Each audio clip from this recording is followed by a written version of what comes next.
ጤና ይስጥልን የአሻም ተከታታዮች እንደምን ቆያችሁ። ለዛሬ ዕለት አርብ የካቲት 28 ቀን 2017 ዓ.ም ያሰናዳናቸው ዜናዎች ወደ እናንተ የሚያልፉበት ሰዓት ላይ ተገኝተናል። በቅድሚያ ዋና ዋና ዜናዎችን እናስቀድም። ጥቅማችን አልተከበረልንም ያሉ የሸገር ከተማ መምህራን የስራ ማቆም አድማ ላይ መሆናቸውን ለአሻም ገለጹ። በኢትዮጵያ በሰው መነገድና በህገወጥ ድንበር በማሻገር ወንጀል ዜጎች የህይወት ዋጋ እየከፈሉ ናቸው ተባለ።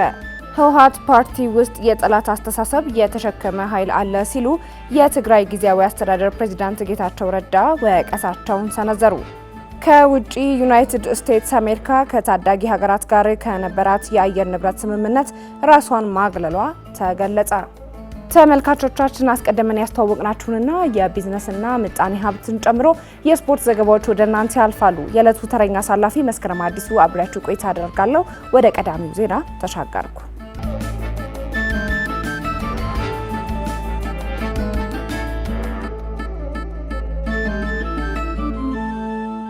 ጥቅም አልተከበረልንም ያሉ የሸገር ከተማ መምህራን የስራ ማቆም አድማ ላይ መሆናቸውን ለአሻም ገለጹ። በጉዳዩ ላይ አሻም ያነጋገረቻቸው የሸገር ከተማ ትምህርት ቢሮ ኃላፊ ፍርኪያ ካሳሁን አድማ አልተደረገም ሲሉ የመምህራኑን ሀሳብ ውድቅ በማድረግ ከመምህራኑ የሚነሱ ጥያቄዎች እንዳሉ ግን ከመናገር አልሸሸጉም። ጥያቄዎቻቸውን ለመመለስ እየሰራንበት ነው ሲሉ ኃላፊው ለአሻም ነግረዋታል። ብርሃን ሸቴ ተጨማሪ አለው። በሸገር ከተማ አስተዳደር የሚያስተምሩ መምህራን የስራ ማቆም አድማ መጀመራቸውን አሻም ከደረሳት መረጃ ማወቅ ችላለች። በኦሮሚያ ክልል በሸገር ከተማ አስተዳደር ስር በሚገኙ በርካታ ትምህርት ቤቶች የሚያስተምሩ መምህራን ከባለፈው ሮብ የካቲት 26 ቀን 2017 ዓ.ም ጀምሮ ላለፉት 3 ቀናት በስራ ማቆም አድማ ላይ እንደሚገኙ አስተያየታቸውን ለአሻም የሰጡ ነገር ግን ለደህንነታቸው እንደሚሰጉ በመግለጽ ድምጻቸውን አየር ላይ እንዳይውል የጠየቁ መምህራን ተናግረዋል። መምህራኑ የስራ ማቆም አድማ ያደረጉት እየተባባሰ የመጣውን የኑሮ ውድነት መቋቋም አቅቶናል በሚል በተደጋጋሚ ያቀረቧቸው የጥቅማ ጥያቄዎች ምላሽ አለማግኘታቸውን ተከትሎ እንደሆነ ተናግረዋል። አድማው የተካሄደው በክፍለ ከተማው በሚገኙ የአንደኛና ሁለተኛ ደረጃ ትምህርት ቤቶች ውስጥ ነው ብለዋል አስተያየት የሰጡን መምህራን። እንደ መምህራኑ ገለጻ ከሆነ በአድማው ምክንያት በክፍለ ከተማው የመማር ማስተማር ሂደቱን እንዲቋረጥና እንዲስተጓጎል ማድረጉን ገልጸዋል። ለገጣፎ፣ ለገዳዲ፣ ሰበታ፣ ፉሪና ኮየፈቼ በአድማው ምክንያት የመማር ማስተማር ሂደቱ የተስተጓጎለባቸው ክፍለ ከተሞች መሆናቸውን መምህራኑ ለአሻም ተናግረዋል። አሻም የመምህራኑ ቅሬታ በመያዝ ከሸገር ከተማ ትምህርት ቢሮ ማብራሪያ ጠይቃለች። የቢሮው ኃላፊ ፍረኪያ ካሳሁን ምንም አድማ የሚባል የለም ያሉ ሲሆን በከተማው የመማር ማስተማር ሂደቱ አለመቋረጡን ለአሻም ተናግረዋል። የሚነሱ ጥያቄዎች ካሉ በምክክር መልስ እንሰጣለን ያሉት ፍረኪያ መንግስት መምህራኑ የሚጠይቁትን ጥያቄዎች ለመመለስ እየሰራ መቆየቱን አብራርተዋል። ምንም አድማ የሚባል ነገር እኔ የሰማሁት ነገር የለኝም።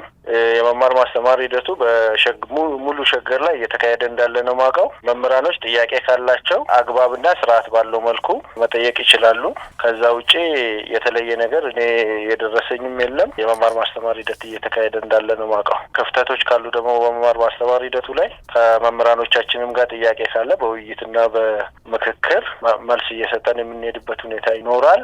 ከዚህ ውጪ የተለየ ነገር እስካሁን አላየሁ። መምህር ሊጠይቅ የሚችላቸው ነገሮች ብዙ ናቸው። በጠየቁት ልክ ደግሞ መንግስት ባለው አቅም መልስ እየሰጠ የሚሄድበት ሁኔታ ነበረም እያደረገም ነበር። ከዛ ውጪ የተለየ ነገር በመምህራኖች ጋር እኛ ጋር የደረሰ ነገር የለም። ነገር ግን አጠቃላይ በነበሩን ውይይቶች፣ በነበሩን ምክክሮች፣ በነበሩን የመማር ማስተማር ድጋፍና ክትትሎች መምህራን ሲጠይቁ የነበሯቸውን ጥያቄዎች ለይተን እኛ የምናውቃቸው በእጃችንም ያሉ በሂደትም እየመለስናቸው የምንሄድ ጥያቄዎች ሊኖሩ ይችላሉ። ኃላፊው የመምህራኑ ጥቅም እንደተጠበቀ ነው ሲሉ ተናግረዋል። ይሁን እንጂ መምህራኑ ለአሻም ባደረሷት ቅሬታ ጥቅማቸው እንዳልተከበረ መናገራቸውን ያነሳንላቸው ፍረኪያ አንዳንድ ሲሉ የጠሯቸው ግለሰቦች የትምህርት አሰጣጡ እንዲቋረጥ ለማድረግ እየሰሩ ነው የሚል ምላሽ ሰጥተዋል። የጥቅም ከዚህ በፊትም የነበሩ እንዳሉ እንዲቀጥሉ ነው የተደረገው። ለምሳሌ ቱቶሪያል ክላስ መምህሩ ተማሪውን ድጋፍ እንዲያደርግ ብዙ በጀት ይዞ ሸገር እየሰራ ነበረ። ያ በቀጠለበት ሁኔታ እንዳለ ነው ማውቀው። ከዛ ውጪ በጣም በስፋት ትምህርት ላይ ትኩረት አድርገን የትምህርት ጥራትን ለማረጋገጥ፣ ትምህርት ተደራሽነትን ለማረጋገጥ በሰፊው እየሰራን እንዳለ ነው የምናውቀው። አንዳንድ ሁኔታዎች ግን ሆን ተብሎ ልክ የመማር ማስተማር ሂደት እንደሌለ እና አድማ እንደተደረገ ለማድረግ የሚሄዱ የሚዲያ አካላትም አንዳንድ ግለሰቦችም እንዳሉ እኛም እያየን ያለንበት ሁኔታ አለ። ነገር ግን የኛ መምህራኖች በመማር ማስተማር ሂደት ላይ እንዳሉ ነው ማቀው። በተለያዩ የኢትዮጵያ አካባቢዎች የሚያስተምሩ መምህራን ከደሞዝና ከጥቅማ ጥቅም አለመከበር ጋር በተያያዘ በተደጋጋሚ የሚነሳ ጥያቄ መኖሩን አሻም ከዚህ ቀደም መዘገቡ አይዘነጋም። በኢትዮጵያ በሰው መነገድና በህገወጥ ድንበር በማሻገር ወንጀል ዜጎች የህይወት ዋጋ እየከፈሉ ናቸው ተባለ። በሰው በመነገድ እና በህገወጥ መልኩ ድንበር ማሻገር ወንጀል ዜጎች በመተላለፊያና በመዳረሻ ሀገራት መብታቸው እየተረገጠ ሰብአዊ ክብራቸው አደጋ ላይ እየወደቀ መሆኑን በፍትህ ሚኒስቴር የተቋም ግንባታና ሪፎርም ዘርፍ ሚኒስቴር ዴኤታ ኤርሚያስ የማነ ብርሃን ተናግረዋል። ሚኒስቴር ዴኤታው ይህን ያሉት በፍልሰት ዙሪያ የሚሰሩ የሲቪል ማህበረሰብ ድርጅቶች አገር አቀፍ ፎረም መመስረቱን ተከትሎ በስፍራው ተገኝተው ባደረጉት ንግግር ሲሆን ፍልሰት የልማትና የማህበረሰብ እድገት መሳሪያ መሆኑንም ተናግረዋል። ፍልሰትን መደበኛና ደህንነቱ የተጠበቀ ለማድረግ በርካታ ተግባራት እየተከናወኑ እንደሚገኙ የተናገሩት የፍትህ ሚኒስቴር ዴኤታው በሀገሪቷ ባለው ተጨባጭ ሁኔታ በሰው የመነገድ ወንጀልና በህገወጥ ድንበር ማሻገር ወንጀል ዜጎች የህይወት ዋጋ እየከፈሉ ናቸው ብለዋል። ከድንበር ተሻጋሪ ወንጀሎች ባሻገር በሀገር ውስጥ በሚፈጸሙ በሰው የመነገድ ወንጀል ምክንያት በሴቶችና በህፃናት ላይ የተለያዩ በሚል የገለጹት ብዝበዛ እንደሚፈጸምባቸው አመላክተዋል። ድርጊቱም ለድንበር ተሻጋሪ ህገወጥ የሰዎች ዝውውር አቀባይ በመሆን መደላደል እየፈጠረ ስለመሆኑ ማንሳታቸውን ባልደረባችን መሰረት ነቃ ከፍትህ ሚኒስቴር ያገኘው መረጃ ዋቢ አድርጎ ዘግቧል። በመጨረሻም በፍትህ ሚኒስቴር የፍሰት ትብብር ጥምረት ሴክሬታሪ ከጂአይዜድ ቢኤምኤም ጋር በመተባበር በፍልሰት ዙሪያ የሚሰሩ የሲቪል ማህበረሰብ ድርጅቶች አገር አቀፍ ፎረም የዓለም አቀፍ ተቋማት በተገኙበት መመስረቱ ተመላክቷል። ህወሓት ፓርቲ ውስጥ የጥላት አስተሳሰብ የተሸከመ ኃይል አለ ሲሉ የትግራይ ጊዜያዊ አስተዳደር ፕሬዝዳንት ጌታቸው ረዳ ወቀሳ ሰነዘሩ። ህዝባዊ ወያነ ሓርነት ትግራይ ህወሓት በቅርቡ የትግራይ ሰራዊትና የህወሓት ውሳኔ ተግባራዊ እንዲደረግ የሚያሳስብ መድረክ በመቀሌ የሰማዕታት ሐውልት አዳራሽ በህዝብ ተወካዮች አማካኝነት መካሄዱን ገልጸዋል። በዚህም የትግራይ ሰራዊት ከፍተኛ አመራሮች በተገኙበት ለማካሄድ በተደረሰው ስምምነት መሰረት ዛሬ አርብ ስብሰባ እንደሚካሄድም ተገልጿል። ቴዎድሮስ ፍቅሩ በጉዳዩ ላይ ተጨማሪ አለው።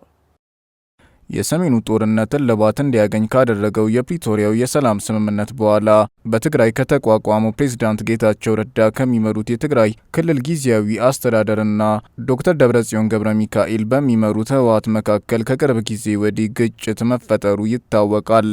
በአንዳንድ የትግራይ አካባቢዎችም ግድያና ሌሎች ወንጀሎች ስለመፈጸሙ ከቦታው በየጊዜው የሚወጡት መረጃዎች ያመላክታሉ። ለረዥም ጊዜ ሲያከራክር የነበረው የትግራይ የጸጥታ ኃይሎች ሚና ውግንናው ለህወሓት እንደሆነና የትግራይ ክልል ጊዜያዊ አስተዳደር በአዲስ መልክ መቋቋም እንዳለበት ገልጿል። በጌታቸው ረዳ የሚመራው ጊዜያዊ አስተዳደሩ ደቡብ አፍሪካ ፕሪቶሪያ ላይ ከፌዴራሉ መንግስት ጋር የተካሄደውን የሰላም ስምምነት የሚከታተልን ጨምሮ 7 ቋሚ ኮሚቴዎችን ማቋቋሙን በገለጸበት ወቅት በትግራይ ክልል ካለው ወቅታዊ የጸጥታ ሁኔታ ጋር በተያያዘ ከተሳታፊዎች አስተያየቶች ተሰጥተውበታል። ጌታቸው ረዳ እንዳሉት የትግራይ ህዝብ አሁንም ሰላሙን ይፈልጋል ብለዋል። ምክንያቱም ድሕር ዘይምርግሓኒ ካብ ናብዚ ጉዳይ ዝተወርድ አድራይ ደጋፊ ናይ ተቃዋሚ በህዝብ ጉዳይ ደጋፊ ተቃዋሚ እያልን የምናነጻጽረው አይሆንም። የነበረው ኃይል ለውጥ ይፈልጋል ምናምን፣ ወጣቱም ለውጥ ይፈልጋል። አሁን ትኩረት ልናደርግ የሚገባው የትግራይ ህዝብ ከገባበት መከራ ለማውጣት ባለን ፍላጎት ህይወት ልንከፍል ይገባል። የትግራይ ህዝብ በወረዳ አይለይም፣ በጣቢያ አይለይም። ሁሉም ነጻነት የሚፈልግ ሰው ነው ያለው። ስለዚህ ሰላሙን ህልውናውን ይፈልጋል። የተፈናቀሉ ሰዎች ሁሉም የሚፈልጉት ይሄን ነው። ሉዓላዊ ግዛቱ እንዲረጋገጥ ይፈልጋል። ሁሉም የመረጠው መንግስት እንዲኖር ይፈልጋል። ሉዓላዊ ግዛቱ ክረጋገጽ ይደሊ፣ ሰላሙ ክዕቀበል ይደሊ። አክለውም ደብረጽዮን ገብረ ሚካኤል በሚመሩት ህወሓት ውስጥ ከጠላት ያላነሰ አስተሳሰብ የተሸከመ ኃይል እንዳለ ገልጸዋል። ካብ ጸልዐ ዘይናኣስ አተሓሳስባ ዝተሸኸለ ኃይል ግን ኣሎ ኣብ ውሽጢ ህወሓት ምንም ዘጠራጥር ነገር የብሉ። ሕዚ ከጠላት ያላነሰ አስተሳሰብ የተሸከመ ኃይል ህወሓት ውስጥ መኖሩ ምንም የሚያጠራጥር ነገር የለም። ህዝብ የሚፈልገውን ሀሳብ የሚመልስ የለም። የሆነ ሐውልት ውስጥ የሆነ ቡድን መሰብሰቡ ለውጥ አያመጣም። የለውጥ ምልክት የለውም። ስለ ህዝባዊ አገልግሎቶች፣ ስለ ተፈናቃዮች አይመክርም። በዚህ አጋጣሚ ግን ህገወጥ ህጋዊ እያሉ በዚህ ወጥቶ በዚህ ገብቶ እንደዚያ አይደለም። በእነዚህ መድረኮች ግን የትግራይ ህዝብ ከነዚህ ችግሮች እንዴት ይውጣ የሚል አጀንዳ ሰምታችሁ ታውቃላችሁ? አይደለም ሐዚ አብዘን መድረካት ዚን ህዝብ ትግራይ ካብዛ ሽግር እዚ አኸመይቱ የመስኖና ቆላማ ሚኒስቴሩ ዶክተር አብርሃም በላይ በቅርቡ ለመንግስት ቅርበት ካለው መገናኛ ብዙሃን ጋር ባደረጉት ቆይታ ከህወሓት ሀሳብ በተጣረሰ መልኩ ጊዜያዊ አስተዳደሩን ማጠናከር ያስፈልጋል ሲሉ መናገራቸው አይዘነጋም። መንግስት እንዲፈርስ ማንም ሊፈቅድ አይችልም። ጊዜያዊ አስተዳደር የምንለው መንግስት ከፕሪቶሪያ ውጭ ብቻ የሆነ በህግና በስርዓት የተዋቀረ የተቋቋመ ህጋዊ ተቋም ነው። ይህ እንዲዳከም ማድረግ ህዝቡ ወደ ሌላ ችግር እንዲገባ መስራት ማለት ነው። የፕሪቶሪያን ህግ ማፍረስ ማለት ነው። ሌላ ሊባል አይችልም። ብዙ ጊዜ የምንሰማው ነገር አለ። በፕሪቶሪያ አካታች በሆነ መልኩ ስምምነት በፈጠሩ አካላት ጊዜያዊ መንግስት ይፈጥራሉ ነው የተባለው። በዚህ መሰረት ቀሪው ነገር የተስማሙ አካላት ስራ ነው። ሁሉም አካላት ኃላፊነት ወስደው ለመስራት ተስማምተዋል። ለአንድ አካል 50+ እና ለአንዱ ከ50 ያነሰ የሚባል የለም። እንደዚህ የሚባል የፕሪቶሪያ ስምምነት የለም። 50-50 ይወስዳሉ። ሻዕቢያኮ ፕሪቶሪያ ስምምነት በደብረ ጽዮን ገብረ ሚካኤል የሚመራው ህወሓት ደግሞ በማህበራዊ ትስስር ገጹ ባሰራጨው መረጃ የትግራይ ሰራዊትና የህወሓት ውሳኔ ተግባራዊ እንዲደረግ የሚያሳስበው መድረክ በመቀሌ የሰማዕታት ሐውልት አዳራሽ በህዝብ ተወካዮች አማካኝነት መካሄዱን ገልጿል። በሐረር ቢራ ፋብሪካ ላይ ጥሎት የነበረውን እግድ አንስቻለሁ ሲል የአካባቢ ጥበቃ ባለስልጣን ለአሻም አስታወቀ። የአካባቢ ብክለት እያስከተለ ነው በሚል ላልተወሰነ ጊዜ ምርት እንዳያመርት ታግዶ የነበረው የሐረር ቢራ ፋብሪካ ችግሮቹን አስተካክሎ ምርት እንዲያመርት የ3 ወር የምርት ፈቃድ እንደተሰጠው የአካባቢ ጥበቃ ባለስልጣን ሐረር ቅርንጫፍ ለአሻም ገልጿል። አሻም በተጨማሪ ማጣራትና ማብራሪያዎችን ከፋብሪካው ለማድረግ ሞክራለች። ተጨማሪ አለን።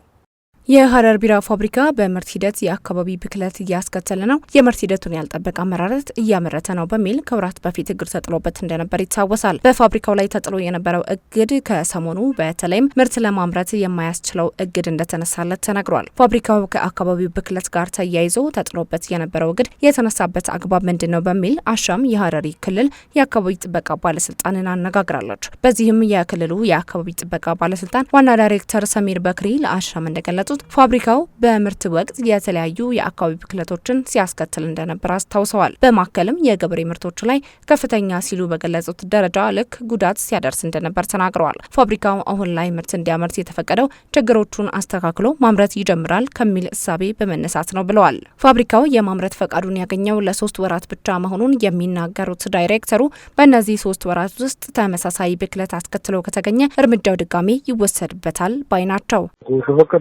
የተወሰነ እስከ 3 ወር ማለት ነው ሊፈቱ ችግሮችን እንዲፈታ ተከፍቶ ተከፍቶለታል ማለት ነው።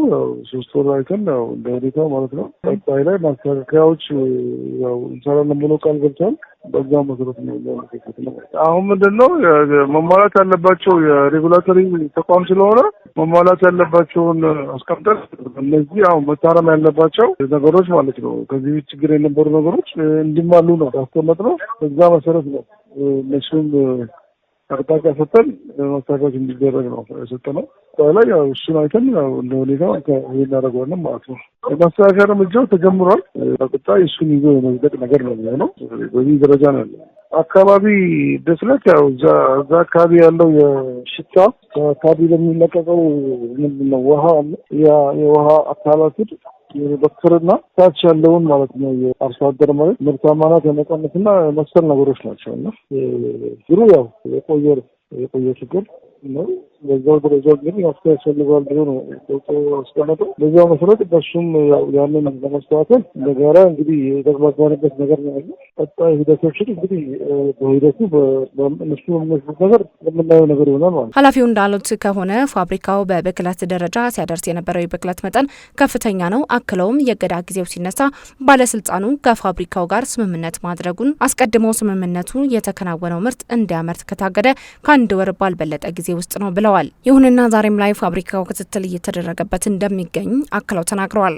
ማለት ያለውን ችግር መጥተው ያለውን ነገር ማለት ነው በጋራ እነዚህ ነገሮች እልባት ያስፈልጋቸዋል ተብሎ በጋራ መግባባት ተደርሶ ነው ወደ የተከፈተው ማለት ነው። ካለው ከሀገሪቷ ካለው አስተዋጽኦ አንጻርም ማለት ነው እና ያሉትን ነገሮች በቀጣይ እንዲስተካከል እነሱ ጋራ ሀሳብ ወስደው ነው ያለው። ቀጣይ ላይ እነዚህ ነገሮች ተስተካክለው እኛም የምንከታተለው ነው። በየጊዜ በዛ አግባብ ነው የተከፈተው። ጥር 13 ጥር 14 አካባቢ ይመስለኛል። ለምን ጥር 5 ነው እርምጃ ወሰድነው። ወደ 8 ቀን ተዘግቶ ጥር 13 እንዲከፈትላቸው ፋብሪካው የምርት ግዱ ከተነሳለት ጊዜ ጀምሮ እያደረገ ያለው እንቅስቃሴ መልካም የሚባል ነው ያሉት ዋና ዳይሬክተሩ ጥረቱ በዚሁ ካልቀጠለ እርምጃ መወሰዱ አይቀሬ ጉዳይ ነው ብለዋል። በጋራ ነገሮችን በጋራ አሁን ያስቀመጥናቸው እነሱ እየሰሩ ነው፣ ተከታተልን ነው። እዛ ጋር የተቀመጡ ነገሮችን ጥሩ አሁን ጅማሮ ጥሩ ነው። የዲዛይን ስራ አሁን ሰርተዋል ባለፈው። ቀጣይ እንደገና ደግሞ መጥተው የጥናቶች አካባቢ ወዲህ ጥናቶችም አድርገዋል። መሰል ነገሮች ማለት ነው። እዛ ጋር የተቀመጡ ነገሮች ጥሩ እየሄዱ ነው። በነሱ ወቅት ያስቀመጥናቸው ይህንን ግብ ማድረስ ይፈልጋሉ። ቀጣይ ላይ ማለት ይዞን ሄድና መጨረስ ይፈልጋል። እሱን እየተከታተል ነው ያለው ማለት ይህ ነው ያለው። አሻም ጉዳዩን አስመልክቶ የሀረር ቢራ ፋብሪካ እግድ መቼ ነበረ፣ ፋብሪካው በእግዱ ምን ያክል ኪሳራ ገጠመው የሚለውን መረጃ ለመውሰድ የስልክ ሙከራ ብታደርግም የፋብሪካው ኃላፊዎችን ማግኘት ባለመቻሏ ምላሻቸውን በዘገባው ማካተት አልቻለችም። አሻም ምላሻቸውን ባገኘችበት አፍታ የምታስተናግድ ይሆናል። ኢትዮጵያ ዘመኗን በግጭትና በረሃብ ማሳለፍ የለባትም ሲሉ የኢትዮጵያ ወንጌል አማኞች አብያተ ክርስቲያን ካውንስል ዋና ጸሐፊ ቄስ ደረጀ ጀንበሩ ተናገሩ።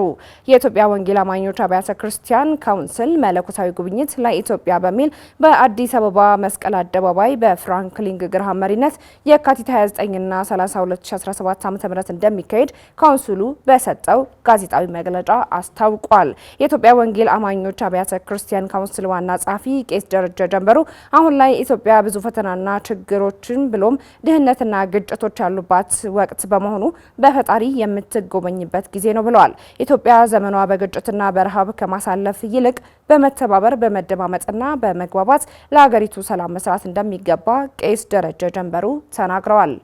ኢትዮጵያ እግዚአብሔር በብዙ ነገር የባረካት ምድር ሀገር ነች። ሪሶርሱ ሁሉ አለ።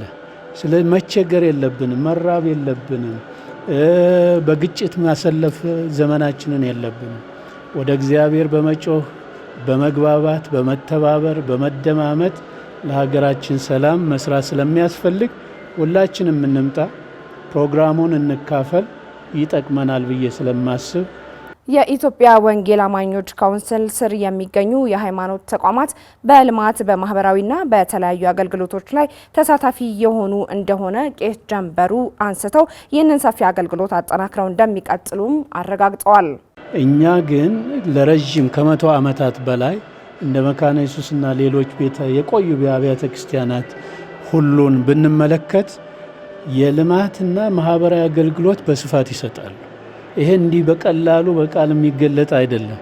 ለብዙ ዘመን ሲደረግ ይሄን የምናደርገው ከወንጌሉ ነው። ድራይቭ የሚያደርገው የሚመነጨው ወንጌል ወንጌል ቃሉን እንድናስተምር፣ የተራበውን እንድንመግብ፣ የተቸገረውን እንድንረዳ ያደርጋል፣ ያዝዛል፣ ይናገራል። ይሄንን ተግባራዊ ለማድረግ ሁሉም ማለት ይቻላል አብያተ ክርስቲያናት በዚህ በአገልግሎት ላይ በልማትና ማህበራዊ አገልግሎት ላይ ሰፊ ድርሻ በሀገራችን ላይ ያላቸው። ስለዚህ ይኸው ተጠናክሮ ይቀጥላል። ሰማሪታን ፐርስም የቢሊ ግርሃም ኢቫንጀሊስቲክ አሶሲዬሽን ተቋም ነው።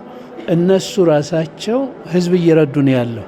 በሰሜኑ በጦርነቱ ጊዜ ሁሉ እንኳ ከዚህ አልተለዩም፣ እስካሁን ድረስ አሉ። የአገሪቱን እድገት ማረጋገጥ የሚቻለው ሁሉም በጋራና በኃላፊነት መስራት ሲችል መሆኑን ገልጸው አሁን ያለው እንቅስቃሴም አበረታተዋል። የኢትዮጵያ እድገት የሚመጣ ሁላችንም ስንሰራ ነው። ሁላችንም የራሳችንን ኃላፊነት ስንወጣ ስለሆነ በዚያ መልክ ትልቅ እንቅስቃሴ አለ። በዚህም ደስ ይለኛል።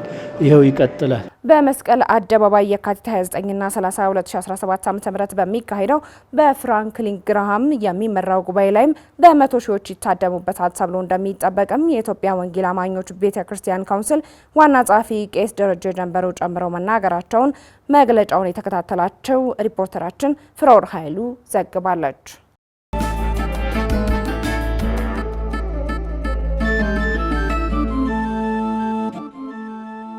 ተመልካቾቻችን ዜናዎቻችን ወደ እናንተ መድረሳቸውን አሁንም እንደቀጠሉ ናቸው። አሁን ደግሞ ከዓለም አቀፍ የዜና አውታሮች ወዳገኘናቸው ዘገባዎች ተሻገርን።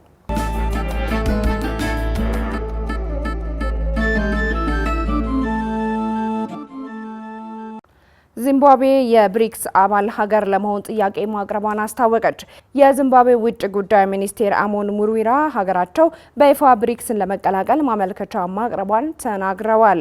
የሀገሪቱ የውጭ ጉዳይ ሚኒስቴር አሞን ሙሩዊራ ይህን ያሉት በሞስኮ ያደረጉትን ጉብኝት ተከትሎ ነው። ከሩሲያ ውጭ ጉዳይ ሚኒስቴር ሰርጌይ ላቭሮቭ ጋር ኮንፈረንስ ላይ ንግግር ያደረጉት ሙሩዊራ ዚምባብዌ የብሪክስ አባልነት መስፈርቶችን ለማሟላት ያላትን ቁርጠኝነት አጽንኦት ሰጥተውታል። ብሪክስ በጋራ መከባበርና ሉዓላዊ እኩልነት ላይ ከተመሰረተ የኢኮኖሚ ትብብር መድረኮች መካከል አንዱና ዋነኛ ነው ብለዋል ሙሩዊራ። ዚምባብዌ እነዚህን ቁልፍ የሰዎች መስተጋብርና የሰው ልጅ እድገት መርሆችን ከሚያከብር ከማንኛውም ስርዓት ተጠቃሚ ትሆናለችና ብሪክስ ከነዚህ ውስጥም አንዱ ነው ብለዋል። ሚኒስትሩ አክለው ዚምባብዌን ከብሪክስ ሁኔታዎች ጋር በማጣጣም ሂደት ላይ መሆናቸውን አረጋግጠዋል። ከቡድኑ ውስጣዊ መግባባት ላይ የተመሰረተ ምላሽ እየጠበቀችም ነው። ብራዚል፣ ሩሲያ፣ ህንድ፣ ቻይናና ደቡብ አፍሪካ እንዲሁም ኢትዮጵያን ያቀፈው የብሪክስ ቡድን ተጽዕኖን እያሰፋ ሲሆን በርካታ ሀገራት የመቀላቀል ፍላጎት አሳይተዋልም ተብለዋል። የዚምባብዌ የአሁኑ ጥያቄ በህብረቱ ውስጥ ኢኮኖሚያዊ ግንኙነቶችንና ዓለም አቀፋዊ አጋርነቶችን ለማሳደግ ስትራቴጂካዊ ዓላማውን አጉልቶ ያሳያል ሲል አፍሪካ ኒውስ መዘገቡን አሻም ተመልክታለች። የደቡብ ኮሪያ ፍርድ ቤት የፕሬዝዳንት ዩን ሱኬልን የእስር ማዘዣ ሰረዘ። የደቡብ ኮሪያ ፍርድ ቤት የተከሰሱትን የፕሬዝዳንት ዩን ሱኬልን የእስር ማዘዣ ሰርዟል። ማርሻል ህግ በመጣል ከታሰሩ በኋላ ከእስር የሚፈቱበትን መንገድ ክፍት ሆኗልም ተብሏል። ፕሬዝዳንቱ የተሰጠው የእስር ማዘዣ ህገወጥ ነው በማለት ለሴኡል ማዕከላዊ ፍርድ ቤት መደበኛ ጥያቄ ማቅረባቸውም ተዘግቧል።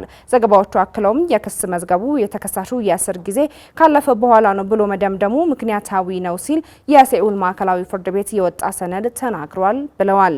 ግልጽነትን ለማረጋገጥና በምርመራ ሂደቱ ህጋዊነት ላይ የሚነሱትን ጥርጣሬዎች ለማስወገድ እስሩ እንዲሰረዝ ውሳኔ መስጠት ተገቢ ነው ሲል ፍርድ ቤቱ አክሎ ገልጿል። የዮን ጠበቆችና የፕሬዝዳንቱ ጽህፈት ቤት የፍርድ ቤቱን ውሳኔ በደስታ ተቀብለውታል። ይህም በዮን ላይ ያለውን ክስ ምንም አይነት ህጋዊ ምክንያት ሳይኖረው ለፖለቲካዊ ዓላማዎች መከተሉን ያሳያል ብለዋል። ፍርድ ቤቱ እስሩን ለመሰረዝ የወሰነው ውሳኔ የዚህች ሀገር የህግ በላይነት አሁንም በህይወት እንዳለ ያሳያል ሲሉ የዮን ጠበቆች መግለጫቸውን ተናግረዋል። ነገር ግን እስሩ መሰረዙ ወዲያውኑ ይለቀቃል ማለት እንዳልሆነ አሻም ከአልጀዚራ ዘገባ መታዘብ ችላለች። ዩናይትድ ስቴትስ አሜሪካ ከታዳጊ ሀገራት ጋር ከነበራት የአየር ንብረት ስምምነት ራሷን ማግለሏ ተገለጸ። ደቡብ አፍሪካ በጉዳዩ ላይ በሰጠችው ማብራሪያ ውሳኔው በታዳጊ ሀገራት ላይ ትልቅ ተጽዕኖ ያሳድራል በሚል አስተያየቷን ሰጥታለች። ባልደረባችን ናትናኤል በላይነህ በጉዳዩ ላይ ተጨማሪ አለው። ዩናይትድ ስቴትስ ታዳጊ ሀገሮችን ከድንጋይ ከሰል ወደ ታዳሽ ኃይል ምንጮች ለማሸጋገር ከታቀደው የአየር ንብረት ስምምነት በይፋ ራሷን አግልላለች። ይህ ስምምነት ይህንን የኃይል ሽግግር ለማሳለጥ ከበለጸጉ ሀገራት ከፍተኛ የሆነ የገንዘብ ድጋፍ እስከ ቢሊዮን የሚቆጠር ዶላር ለመስጠት ቃል ኪዳኖችን ያካተተ እንደነበር የሚታወስ ነው። የካርበን ልቀትን ለመቀነስና የአየር ንብረት ለውጥን ለመዋጋት ወደፊት ዓለም አቀፍ ጥረቶች ላይ ተጽዕኖ ሊያሳድር ስለሚችል ማቋረጡ ጉልህ ተጽዕኖ ያለው ነው ተብሏል። በደቡብ አፍሪካ፣ በኢንዶኔዥያ፣ በቪየትናምና በሴኔጋል የኃይል ሽግግር ለማድረግ ቃል ከተገቡ የበለጸጉ ሀገሮች ስብስብ ዩናይትድ ስቴትስ ከዓለም አቀፉ ስምምነት መውጣቷን ደቡብ አፍሪካ ማስታወቂያ እንደደረሳት ተናግራለች። ህብረቱ የአውሮፓ ህብረት፣ እንግሊዝ፣ ጀርመን፣ ፈረንሳይ፣ ጣሊያን፣ ካናዳ፣ ጃፓን፣ ኖርዌይና ዴንማርክንም ያጠቃልላል። የደቡብ አፍሪካ የውጭ ጉዳይ ሚኒስትር ቃል አቀባይ የሆኑት ክሪስ ፒፒሪ ዩናይትድ ስቴትስ ደቡብ አፍሪካን፣ ኢንዶኔዥያና ቪየትናምን ከሚያካትተው የዓለም አቀፉ የአየር ንብረት ስምምነቶች በአስቸኳይ መውጣቷን አስታውቃለች ብለዋል። ቃል አቀባዩ ይህ ውሳኔ የእነዚህን ሀገራት ከድንጋይ ከሰል ወደ ታዳሽ ኃይል ምንጮች ሽግግር ለመደገፍ የታለመው በእነዚህ ስምምነቶች ውስጥ የአሜሪካ ተሳትፎ በድንገት ማብቃቱን ያመለክታል ብለዋል። በጥር ወር የዓለም ሙቀት መጨመርን ለመዋጋት ሀገራትን ከሚያሰባስበው የፓሪስ የአየር ንብረት ስምምነት ለመውጣት አስፈጻሚ ትዕዛዝ ከተፈራረሙ በኋላ ዩናይትድ ስቴትስን ከዓለም አቀፍ የአየር ንብረት ስምምነቶች ለማውጣት ይህ የፕሬዝዳንት ዶናልድ ትራምፕ ሌላው እርምጃ ነው። ስምምነቱ የረጅም ጊዜ ዓለም ሙቀት መጨመርን ወደ 2.7 ዲግሪ ፋራናይት ወይም 1.5 ዲግሪ ሴልሲየስ ለመገደብ ያለመ ሲሆን ይህ ካልተሳካ ደግሞ የሙቀት መጠኑን ቢያንስ ከ3.6 ዲግሪ ፋራናይት ወይም 2 ዲግሪ ሴልሲየስ ላይ እንዲቆይ ለማድረግ ያለመ እንደነበር የሚዘነጋ አይደለም። ዩናይትድ ስቴትስ ከስምምነቱ መውጣቷ ደቡብ አፍሪካ ከአሜሪካ ለወደፊት የኢንቨስትመንት ቃል ኪዳኗ ከ1 ቢሊዮን ዶላር በላይ ታጣለች ማለት ነው ብላለች። በከሰል የሚሰሩትን የኃይል ማመንጫ ጣቢያዎቿን ቀስ በቀስ ወደ ታዳሽ ኃይል ለማዳበር ያለመም ነበር ሲል የደቡብ አፍሪካ ፕሬዝዳንት ሲሪል ራማፎዛ ጽህፈት ቤት መግለጫ ጠቁሟል። ዩናይትድ ስቴትስ በዩናይትድ ስቴትስ የእርዳታ ኤጀንሲና በዩናይትድ ስቴትስ ኢነርጂ ዲፓርትመንት በኩል ይሰጥ የነበረውን የኢንዶኔዥያ ኃይል ሽግግር መርሃ ግብር የወደፊት የገንዘብ ድጋፍ ሰርዛለች ሲሉ የአየር ንብረት ተኮር የአስፈላጊ አገልግሎቶች ማሻሻያ ተቋም ዋና ዳይሬክተር የሆኑት ፋቢ ቱሚዋ ተናግረዋል። ሌሎች የበለጸጉ ሀገራት አሁንም የስምምነቱ አካል መሆናቸውና ድጋፋቸውን እንዲቀጥሉ ኃላፊው ተናግረዋል። ደቡብ አፍሪካ ፍትሃዊ የኃይል ሽግግርን ለማምጣት ያላትን ቁርጠኝነት በጽናት ትቀጥላለች ሲሉ በደቡብ አፍሪካ የፍትህ ኢነርጂ ሽግግር ፕሮጀክት አስተዳደር ክፍል ኃላፊ የሆኑት ጆአን ያዊቻ አመላክተዋል። በደቡብ አፍሪካ ለኢነርጂ ኮንፈረንስ የተገኙት የዩናይትድ ኪንግደም የአየር ንብረት መልእክተኛ ራሄል ካይት በበኩላቸው ዩናይትድ ስቴትስ ራሷን ማግለሏ አሳዛኝ ነው ማለታቸው ተዘግቧል። እንደ አውሮፓውያን አቆጣጠር በ2021 በተባበሩት መንግስታት የአየር ንብረት ኮንፈረንስ ላይ ፍትሃዊ የኃይል ሽግግር ስምምነት ተብሎ የሚጠራውን ስምምነት የተፈራረመች ደቡብ አፍሪካ የመጀመሪያዋ ሀገር ነበረች። ዩናይትድ ስቴትስ ከስምምነቱ ከመውጣቷ በፊት 13.8 ቢሊዮን ዶላር ቃል መግባቷንም ተናግራለች። ኢንዶኔዥያና ቪየትናም በ2022 የብዙ ቢሊዮን ዶላር ስምምነትም ተፈራርመዋል። በአፍሪካ እጅግ የላቀ ኢኮኖሚ ባለቤት የምትባለው ደቡብ አፍሪካ ከ80 በመቶ በላይ የኤሌክትሪክ አቅርቦቷ በከሰል ላይ የተመሰረተ ነው። በአየር ንብረት ለውጥ ላይ መረጃዎችን ያጠናቀረው ክሊሜት ዋች ገለጻ ከሆነ ደቡብ አፍሪካ፣ ኢንዶኔዥያና ቪየትናም ከዓለም ከፍተኛ 20 በካይ ጋዞች የሚለቁ ሀገራት መካከል ናቸው። ዝርዝር ዘገባውን ስናዘጋጅ አሶሺየትድ ፕሬስ እና አፍሪካ ኒውስን በእማኝነት ተጠቅመናል። ተመልካቾቻችን ለዕለቱ ያዝናቸውን ዜናዎቻችንን ከማጠናቀቃችን በፊት ዋና ዋናዎቹን ደግመን እንጠቁማችሁ። ጥቅማችን አልተከበረልንም ያሉ የሸገር ከተማ መምህራን የስራ ማቆም አድማ ላይ መሆናቸውን ለአሻም ገለጹ። በኢትዮጵያ በሰው መነገድና በህገወጥ ድንበር በማሻገር ወንጀል ዜጎች የህይወት ዋጋ እየከፈሉ ናቸው ተባለ። ህወሓት ፓርቲ ውስጥ የጠላት አስተሳሰብ የተሸከመ ኃይል አለ ሲሉ የትግራይ ጊዜያዊ አስተዳደር ፕሬዝዳንት ጌታቸው ረዳ ወቀሳቸውን ሰነዘሩ። ከውጪ ዩናይትድ ስቴትስ አሜሪካ ከታዳጊ ሀገራት ጋር ከነበራት የአየር ንብረት ስምምነት ራሷን ማግለሏ ተገለጸ። ተመልካቾቻችን ለዛሬ ዕለት አርብ የካቲት 28 ቀን 2017 ዓ.ም የተዘጋጁ ዜናዎቻችን በዚሁ ተቋጭተዋል። ስለተከታተላችሁን እጅግ አድርገን እናመሰግናለን። የዕለቱ ተረኛ አሳላፊ መስከረም አዲሱ አብሬያችሁ ቆይታ አደረኩኝ። ተመልካቾቻችን ከአሻም ቴሌቪዥን የሚተላለፉ አዳዲስና ወቅታዊ መረጃዎችን ለማግኘት የተለያዩ ድረገጾቻችንን ማለትም ፌስቡክ፣ ቴሌግራም፣ ቲክቶክ እና ዩቲዩባችንን ሰብስክራይብ፣ ላይክ እና ፎሎ በማድረግ ማግኘት ትችላላችሁ። አሻም ለኢትዮጵያችን